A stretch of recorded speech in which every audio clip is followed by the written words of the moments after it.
ಮಂಡ್ಯ ಜಿಲ್ಲೆಯಲ್ಲಿರುವಂತಹ ಕೇರ್ಪೇಟೆ ತಾಲೂಕಿನ ಹೇಮಗಿರಿನಲ್ಲಿ ನಡೆದಂತಹ ಜಾತ್ರಾ ಮಹೋತ್ಸವದ ವಿಡಿಯೋನ ನಾನಿವತ್ತು ನಿಮ್ಮ ಜೊತೆ ಹಂಚಿಕೊಳ್ತಾ ಇದ್ದೀನಿ.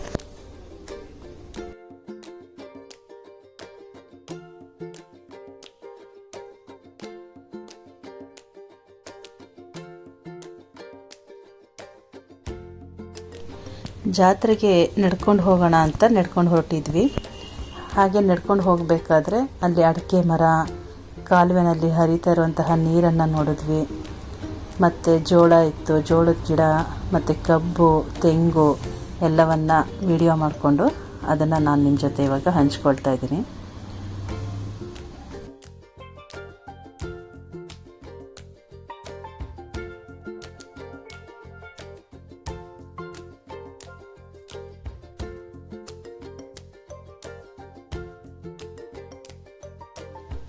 ನೋಡಿ, ಇದು ಭತ್ತದ ಗದ್ದೆ ಆದಮೇಲೆ ಅದನ್ನು ಕಟಾವು ಮಾಡಿದ್ದಾರೆ.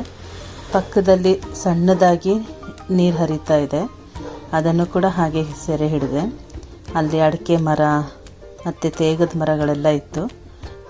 ಅದನ್ನೆಲ್ಲ ನೋಡಿಕೊಂಡು ಕಣ್ಣಿಗೆ ಹಬ್ಬ ಅನಿಸುತ್ತೆ. ಇದನ್ನೆಲ್ಲ ನೋಡ್ತಾ ಇದ್ದರೆ ಹಾಗೆಯೇ ತುಂಬ ಒಳ್ಳೆಯ ಹಸಿರಾಗಿರುವಂತಹ ಗಿಡ ಮರಗಳನ್ನ ನೋಡಿಕೊಂಡು ಅದನ್ನೆಲ್ಲ ಎಂಜಾಯ್ ಮಾಡಿಕೊಂಡು ನಾವು ಕೂಡ ಜಾತ್ರೆಗೆ ಹೋಗ್ತಾ ಇದ್ವಿ.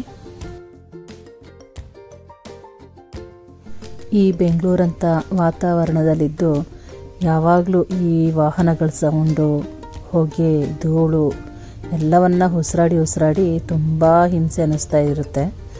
ಈ ರೀತಿ ಹಳ್ಳಿಗಳ ಕಡೆ ಹೋದಾಗ ಸ್ವಚ್ಛ ಗಾಳಿಯನ್ನು ಸೇವಿಸೋದು ಕೂಡ ಒಂಥರ ಮನಸ್ಸಿಗೆ ಉಲ್ಲಾಸ ನೀಡುತ್ತೆ.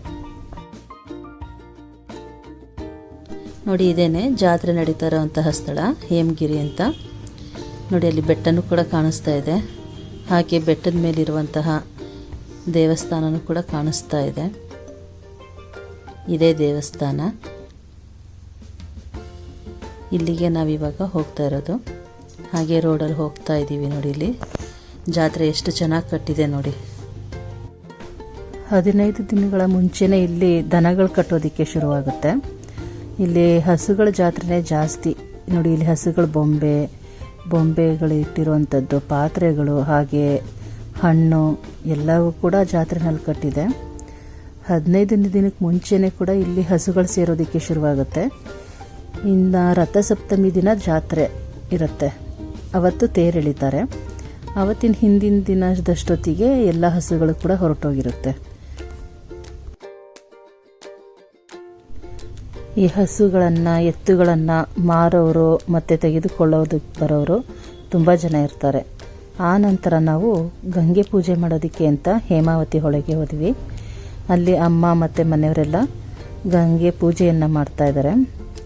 ಅಲ್ಲಿ ಬಂದವರು, ಅಕ್ಕಪಕ್ಕದ ಹಳ್ಳಿಗಳಿಂದ ಬಂದವರು, ಇಲ್ಲಿ ಹೇಮಾವತಿ ನದಿ, ಇದು ಕಾವೇರಿಯ ಉಪನದಿಯಾಗಿರುವಂತಹ ಹೇಮಾವತಿ ನದಿ, ಇಲ್ಲಿ ಗಂಗೆ ಪೂಜೆಯನ್ನು ಮಾಡ್ತಾರೆ.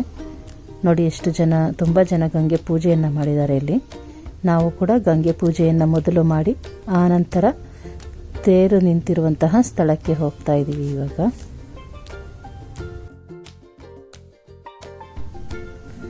ರಥಸಪ್ತಮಿ ದಿನ ತೇರು ಎಳೆದ ನಂತರ 5ನೇ ದಿನಕ್ಕೆ ಇಲ್ಲಿ ತೆಪ್ಪೋತ್ಸವ ಮಾಡ್ತಾರೆ. ದೋಣಿನಲ್ಲಿ ತುಂಬ ಅಲಂಕಾರವನ್ನು ಮಾಡಿ ದೇವರನ್ನ ಉತ್ಸವ ಮೂರ್ತಿಯನ್ನು ತೊಗೊಂಡು ಬಂದು ಈ ಹೊಳೆಯ ಮಧ್ಯಭಾಗದಲ್ಲಿ, ಮುಂಚೆ ಹೇಳ್ತಾರೆ ಆ ಹೊಳೆ ಮಧ್ಯಭಾಗದಲ್ಲಿ ಒಂದು ತೇರು ಮುಳುಗೋಗಿತ್ತಂತೆ. ಹಾಗಾಗಿ ಆ ತೇರ ಹತ್ರ ಹೋಗಿ ಪೂಜೆಯನ್ನು ಮಾಡ್ತಾರೆ. ಅಂದರೆ ಹೇಮಗಿರಿ ಅಂತ ಬಂದಿದ್ದರ್ಥನೇ ಕೂಡ ಅದು ಚಿನ್ನದ ತೇರಾಗಿತ್ತು ಅಂತ ಒಂದಷ್ಟು ಕಥೆಗಳನ್ನು ಹೇಳ್ತಾರೆ. ಹಾಗಾಗಿ ಹೇಮ ಅಂದರೆ ಎಲ್ರಿಗೂ ಗೊತ್ತಿರುತ್ತೆ, ಚಿನ್ನ ಅಂತ ಅರ್ಥ ಬರುತ್ತೆ. ಅದಕ್ಕೆ ಚಿನ್ನದ ತೇರು ಈ ಹೊಳೆನಲ್ಲಿ ಮುಳುಗಿದೆ ಅಂತ ಹೇಳ್ತಾರೆ. ಅಲ್ಲಿಗೆ ಹೋಗಿ ತೆಪ್ಪದಲ್ಲಿ ಉತ್ಸವ ಮೂರ್ತಿಯನ್ನು ತಗೊಂಡೋಗಿ ಅಲಂಕಾರಗಳನ್ನು ಮಾಡಿಕೊಂಡು ಅಲ್ಲಿ ಪೂಜೆಯನ್ನು ಮಾಡ್ತಾರೆ. 5ನೇ ದಿನಕ್ಕೆ ಅಂದರೆ ಗುರುವಾರ ತೆಪ್ಪೋತ್ಸವ ಇರುತ್ತೆ. ಹೇಮಗಿರಿ ತೆಪ್ಪೋತ್ಸವ ಗುರುವಾರ ಬರುತ್ತೆ ಈ ವರ್ಷ.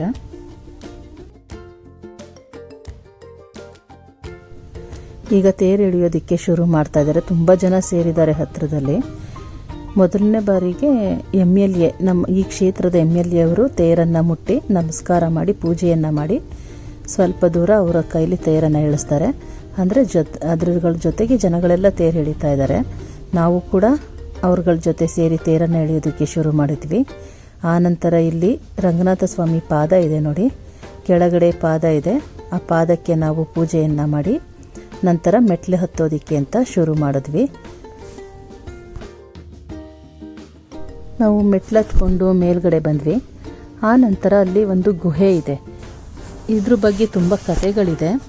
ಇದು ಭೃಗು ಮಹರ್ಷಿಗಳು, ಸಪ್ತ ಋಷಿಗಳಲ್ಲಿ ಒಬ್ಬರಾದಂತಹ ಭೃಗು ಮಹರ್ಷಿಗಳು ತಪಸ್ ಮಾಡಿದಂತಹ ಜಾಗ ಅಂತ ಹೇಳ್ತಾರೆ.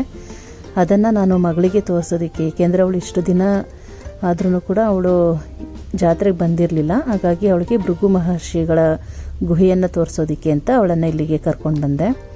ಮತ್ತು ಒಳಗಡೆ ಸ್ವಲ್ಪ ಏನೋ ಒಂದು ರೀತಿ ಸೌಂಡ್ ಬರ್ತಾಯಿತ್ತು. ಮಗಳಿಗೆ ಹೇಳಿದೆ ಹೋಗಿ ನೋಡು ಅಂತ. ಅವಳು ಕೂಡ ಏನೋ ಸೌಂಡ್ ಬರ್ತಾ ಇದೆ ಅಮ್ಮ ಅಂತ ಹೇಳಿ ವಾಪಸ್ ಬಂದುಬಿಟ್ಲು ಅವಳು.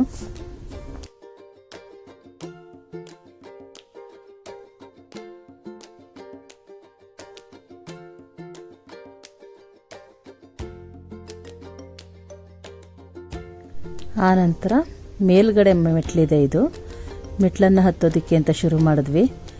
ಆಮೇಲೆ ನಾನು ವಿಡಿಯೋ ಮಾಡೋದಕ್ಕೆ ಆಗಲಿಲ್ಲ, ಏಕೆ ಅಂತಂದರೆ ಒಳಗಡೆ ದೇವಸ್ಥಾನದ ಒಳಗಡೆ ವಿಡಿಯೋ ಅಲೋ ಇರಲಿಲ್ಲ, ತುಂಬ ಜನ ಇದ್ದರು. ಹಾಗಾಗಿ ದೇವರ ದರ್ಶನ ಆದ ನಂತರ ಲಕ್ಷ್ಮೀದೇವಿ, ಇದು ಪಕ್ಕದಲ್ಲಿರುವಂತಹ ಚಿಕ್ಕ ಗುಡಿನಲ್ಲಿ ಲಕ್ಷ್ಮೀದೇವಿ ಇದೆ. ಹಾಗಾಗಿ ಆ ದೇವರನ್ನ ದರ್ಶನವನ್ನು ಮಾಡ್ಕೊಂಡು ಬಂದ್ವಿ. ಮತ್ತು ಬೆಟ್ಟದ ಮೇಲಿಂದ ನೋಡೋದಕ್ಕೆ ತುಂಬ ಚೆನ್ನಾಗಿದೆ. ಮತ್ತು ಪಾರಿಜಾತ ಗಿಡ ಕೂಡ ಇದೆ. ಹಾಗೆ ದೇವರ ಸುತ್ತ ಒಂದು ಸುತ್ತು ಬಂದು ಅಲ್ಲಿ ಕೆಳಗಡೆ ನೋಡಿ ಎಷ್ಟು ಚೆನ್ನಾಗಿ ಜಾತ್ರೆ ಕಟ್ಟಿರೋದೆಲ್ಲ ಕಾಣಿಸ್ತಾ ಇದೆ. ಹಾಗೆ ಹೇಮಾವತಿ ಹೊಳೆ ಕೂಡ ಕಾಣಿಸ್ತಾ ಇದೆ. ಎಲ್ಲ ದರ್ಶನವನ್ನು ಮಾಡಿಕೊಂಡು ಬಂದ್ವಿ. ನಂತರ ನಾವು ಕೆಳಗೆ ಬಂದ ನಂತರ ನಾವು ಹಾಗೆ ನನ್ನ ಮಗಳು ಏನೇನೋ ತಗೋಬೇಕು ಅಂತ ಹೇಳಿದ್ಲು. ಜಾತ್ರೆನಲ್ಲಿ ಮಕ್ಕಳಿಗೆ ಇಷ್ಟವಾಗಿರೋದಂಥದ್ದೆಲ್ಲ ಇರುತ್ತಲ್ಲ, ಹೆಣ್ಮಕ್ಳಿಗೆ ಅದರಲ್ಲೂ ಬೇಕಾಗಿರೋವಂಥದ್ದು. ಹಾಗಾಗಿ ಅವಳಿಗೆ ಬೇಕಾಗಿರೋಂಥ ಕ್ಲಿಪ್ಸು, ಬಳೆಗಳು ಮತ್ತು ಓಲೆಗಳು, ಆರ್ಟಿಫಿಷಿಯಲ್ಸ್ ಓಲೆಗಳೆಲ್ಲ ಬರುತ್ತೆ, ಮತ್ತು ಗೊಂಬೆಗಳು, ಅದಷ್ಟನ್ನು ತಗೊಳ್ಳೋಣ ಅಂತ ಮತ್ತೆ ಜಾತ್ರೆಗೆ ಒಂದು ಸುತ್ತು ಬಂದ್ವಿ. ಮತ್ತು ಹಾಗೆ ಕಬ್ಬಿನಲ್ಲಿ ಕುಡಿದ್ವಿ. ಮತ್ತು ಹಿರಳಿಕಾಯಿ ಜ್ಯೂಸು, ಏಕೆಂದರೆ ಬಿಸಿಲು ಜಾಸ್ತಿ ಇದ್ರಿಂದ ಹಿರಳಿಕಾಯಿ ಜ್ಯೂಸು ಮತ್ತು ಕಬ್ಬಿನ ಹಾಲೆ ತುಂಬ ಒಳ್ಳೆಯದು ಅಂತ ಹೇಳಿ ಅದನ್ನು ಕುಡ್ಕೊಂಡು ನಂತರ ನಾವು ಮತ್ತೆ ಜಾತ್ರೆ ಸುತ್ತೋದಕ್ಕೆ ಅಂತ ಹೋದ್ವಿ. ತುಂಬ ದೊಡ್ಡದಾಗಿರೋ ಬೆಟ್ಟದ ಸುತ್ತ ಕೂಡ ಜಾತ್ರೆ ಕಟ್ಟಿರುತ್ತೆ. ನಾವೆಲ್ಲ ತಗೊಂಡಿದ್ದ ನಂತರ ಹಾಗೆ ಮೇಲೆ ಹೋಗ್ತಾ ಇದ್ವಿ. ಅಷ್ಟರಲ್ಲಿ ತೇರ ಆಗಲೇ ಒಂದು ಬೆಟ್ಟದ ಸುತ್ತ ಒಂದು ಸುತ್ತು ಬಂದು ಸ್ಕೂಲ್ ಮುಂಭಾಗ ನಿಂತಿತ್ತು. ಹಾಗೆ ಸ್ಕೂಲ್ನ ನೋಡ್ತಾ ಇದ್ವಿ, ಏಕೆಂದರೆ ನಾನು ಓದಿದಂತಹ ಸ್ಕೂಲ್ ಕೂಡ ಇದೇ ಸ್ಕೂಲು. ನಾನು, ನನ್ನ ಅಕ್ಕ, ನನ್ನ ತಮ್ಮ ಎಲ್ಲ ಈ ಸ್ಕೂಲಲ್ಲೇ ಓದಿದ್ದು. BGS ಗ್ರೂಪ್ಗೆ ಸೇರುತ್ತೆ ಈ ಸ್ಕೂಲು. ಮತ್ತು ಎದುರುಗಡೆ ಸ್ವಾಮೀಜಿ ಮಠ ಕೂಡ ಇದೆ. ಚಾರ್ ಮಿನಾರ್ ಅನ್ನುವಂತಹ ಒಂದು ಸಿನಿಮಾ ಕೂಡ ಇಲ್ಲಿ ಶೂಟಿಂಗ್ ಆಗಿದೆ. ಪ್ರೇಮ್ ಅವರು ಮತ್ತು ಮೇಘನಾ ಅವರು ಅಭಿನಯಿಸಿದ್ದಾರೆ ನೋಡಿ. ಆ ಸಿನಿಮಾ ಶೂಟಿಂಗ್ ಕೂಡ ನಡೆದಿದೆ ಇಲ್ಲಿ. ಏನೋ ಒಂಥರ ಖುಷಿ ಆಯಿತು, ನಾವು ಓದಿದ ಸ್ಕೂಲು ಹಾಗೆ ಅಂತ. ಮತ್ತು ಇಲ್ಲಿ ಹಾಸ್ಟೆಲ್ ಕೂಡ ಇದೆ. ಮತ್ತು ಎದುರುಗಡೆ ಇದು ಸ್ವಾಮೀಜಿ ಮಠ ಇದೆ ನೋಡಿ. ಈ ಥರ ಎಲ್ಲ ಕಾಣಿಸ್ತಾ ಇದೆ ಎದುರುಗಡೆ. ತುಂಬ ದೊಡ್ಡದಾಗಿದೆ ಬೆಟ್ಟದ ಮೇಲೆ, ತುಂಬ ಚೆನ್ನಾಗಿ ಕಾಣಿಸುತ್ತೆ ಇದು. ನನ್ನ ಜೊತೆ ಓದಿದಂಥ ಒಂದಷ್ಟು ಫ್ರೆಂಡ್ಸ್ ಕೂಡ ಸಿಕ್ಕಿದ್ರು. ನನಗೂ ಕೂಡ ಖುಷಿ ಆಯಿತು ಜಾತ್ರೆಗೆ ಬಂದಿದ್ದು. ಹಾಗೆ ಎಲ್ಲವನ್ನು ನೋಡಿದ ನಂತರ ನಾವೀಗ ಮನೆಗೆ ಹೊರಟ್ವಿ. ಮನೆಯಲ್ಲಿ ಹೊರಡಬೇಕಾದ್ರೆ ದಾರಿನಲ್ಲಿ ನನ್ನ ಮಗಳು ಕೂಡ ತುಂಬ ಖುಷಿಯಿಂದ ಆಟಾಡ್ತಾ ಎಂಜಾಯ್ ಮಾಡಿಕೊಂಡು ಎಲ್ಲವನ್ನು ನೋಡಿಕೊಂಡು ಹಾಗೆ ಹೊರಟ್ವಿ. ಈ ವಿಡಿಯೋ ನಿಮಗೆ ಇಷ್ಟ ಆಗಿದ್ದರೆ ಲೈಕ್ ಮಾಡಿ, ಶೇರ್ ಮಾಡಿ ಮತ್ತು ಸಬ್ಸ್ಕ್ರೈಬ್ ಮಾಡಿ. ನಾನು ಮೊದಲನೇ ಬಾರಿಗೆ ಈ ರೀತಿ ವ್ಲಾಗ್ ಮಾಡ್ತಾಯಿದ್ದೀನಿ. ಥ್ಯಾಂಕ್ ಯು ಸೋ ಮಚ್ ನನ್ನ ವಿಡಿಯೋನ ಕೊನೆ ತನಕ ನೋಡಿದ್ದಕ್ಕೆ.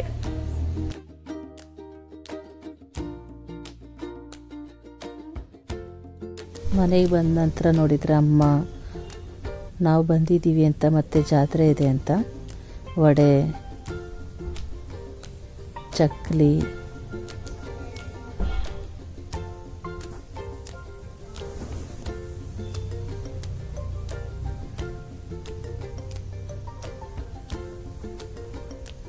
ನೋಡಿ ಈ ರೀತಿ ಕೋಡ್ಬಳೆ ಮತ್ತು ನಿಪ್ಪಟ್ಟು ಕೂಡ ಮಾಡಿದರು. ನಾವು ಕೂಡ ಅದನ್ನೆಲ್ಲ ತಿಂದ್ವಿ. ಹಾಗೆ ಆನಂತರ ಜಾತ್ರೆಗೆ ಸ್ಪೆಷಲ್ ಅಂತ ಒತ್ತು ಶಾವಿಗೆ ಮತ್ತು ಕಾಯಿ ಹಾಲು ಮತ್ತು ಹಿಕ್ಕಿದ ಬೇಳೆ ಸಾಂಬಾರೆಲ್ಲ ಮಾಡಿದರು. ತುಂಬ ಚೆನ್ನಾಗಿತ್ತು ಒತ್ತು ಶಾವಿಗೆ ಮತ್ತು ಕಾಯಿ ಹಾಲು ಮತ್ತು ಎತ್ಕಿದ ಬೇಳೆ ಸಾಂಬಾರು. ಊಟ ಮಾಡಿ ನಾವು ಕೂಡ ಆನಂತರ ಎಲ್ಲರ ಜೊತೆ ಮಾತಾಡಿಕೊಂಡು ಖುಷಿಯಾಗಿ ಇಡೀ ದಿನ ಕಳೆದ್ವಿ.